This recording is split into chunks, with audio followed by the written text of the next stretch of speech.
Hi, in this video I'm going to share with you how you can use lead scoring in your online forms to find out the quality of your incoming leads. Now if you use inquiry forms on your websites like contact forms, then it's often hard to find out what the quality of your leads is. It could be anything from a spam inquiry up to the inquiry of your ideal customer profile. And there are certain steps that you can take in LeadGen forms that help you to score your leads automatically based on the answers they have given, based on the choices they have taken in your form.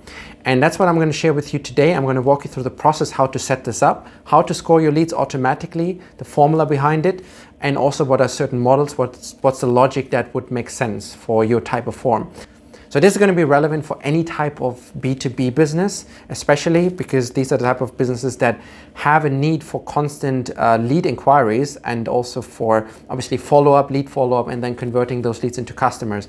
And in that process, it's extremely valuable to have one more metric available that shows you how valuable these leads are and how likely they are to convert into a paying customer. So let's look into this and jump into the tool. Okay, so here we are inside LeadGen. Now, firstly, what exactly is lead scoring? It's basically a way to rank your prospects and leads based on the value they represent for your organization.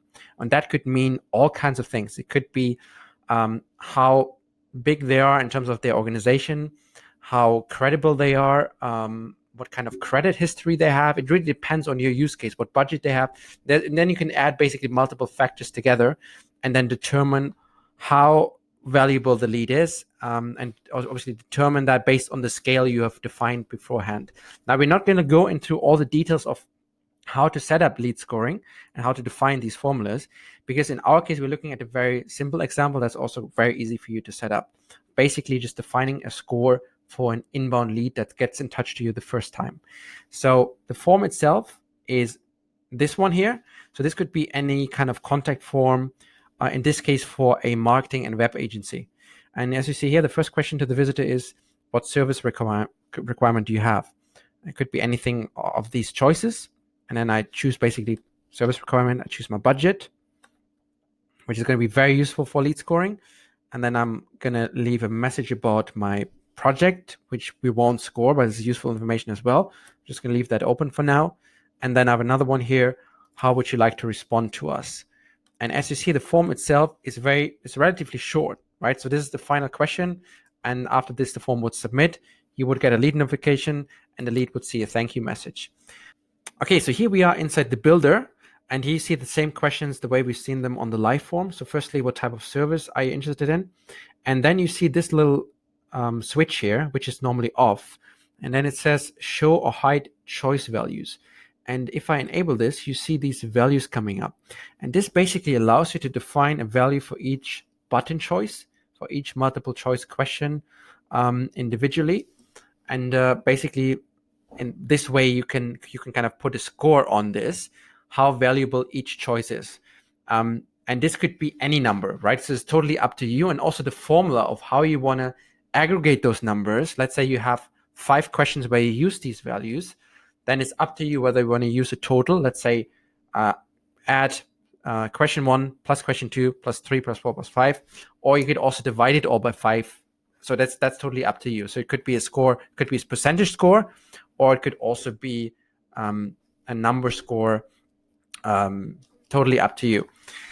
And in this case, the way I've done this is I have used lead scoring on 3 questions. Firstly, on the service requirement, based on how big the scope of the service typically is. Now, this is subjective, so this could be very different in your case, but here the logic is just like web design services are typically higher value than PPC marketing, and that might be a little higher than social media, and search engine optimization, if you have a big client, could be valued even much more than the others. So that could vary a lot. It could be very different for your organization. The next question we have used the values are, what's your budget? Now, this is more black and white. This is clearer. You basically add up the numbers. The higher the budget, the higher the value of your lead. And also you can see here, I've used generally higher numbers, which just means I've weighted this question more than the first one because budget tells us more.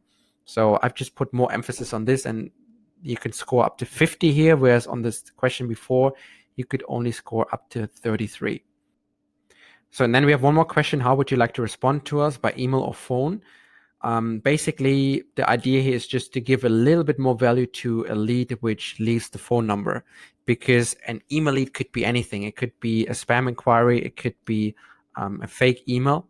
So although there are certain things in your LeadGen form that help you to, detect those fake emails, but still a phone number itself typically has a little higher value if you could just give your prospect a call.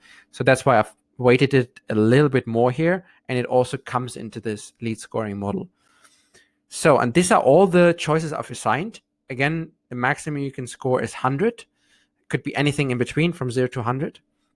And then at the end of your LeadGen form, once you have defined all those choices, you'll see that you can define your formula right here with embed choice formula. So if you open this up, you can then just define however you want to calculate this. Now, this might look a little bit confusing, but at the end of the day, it's quite simple to use. You use an S for the type of the step you're referring to. Let's say question step 1, and you use a Q for the question within the step. And that might mean, for example, here, step 1 underscore Q1, which is step 1 question 1 plus step 2 question 1 plus step 4 question 1. So, and that's all I need to do.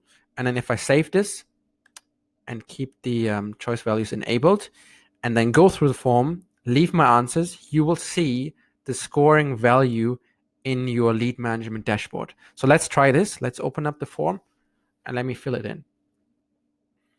Now, the type of service I'm interested in, let's say PPC marketing. What's your budget? Let's say I'm somewhere here in the middle. Service requirements. Okay, I'm just going to say PPC campaign for new product launch, to keep this simple. And then how would you like to respond? I'm going to decide to leave my phone number. I'm just going to type in my number here.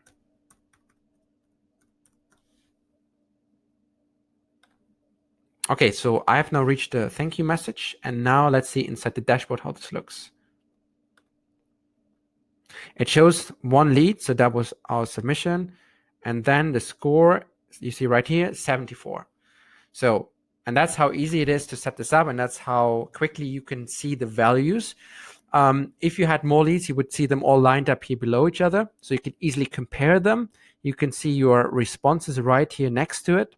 You can also see metadata of your form submission, like the device the lead has come from, the browser they have used, IP address, and also the source URL from which page the lead has come from, where you have embedded the form. So lots of more valuable information with this. But yeah, the score you can see here, and then you can export it into a CSV file, or you can also send it over to other tools, to a Google Sheet or to any kind of other tool that you want to connect this to. So I hope this video was useful for you. I hope you can apply this for your LeadGen forms and it gives you some more value. I'd say that even one score is useful. If you have just one question you want to score, for example, you include a budget question or a service requirement question, that helps you to qualify on some sort of level, and it gives you that extra score in here. We're going to do more videos on lead scoring, going deeper into this and going deeper into some kind of methods that you can use. There's also an article we've written on lead quality, which I'm going to link right here below, and you can check that out as well. And if you have any more questions, just reach out to us. So looking forward to see you in the next videos, and take care.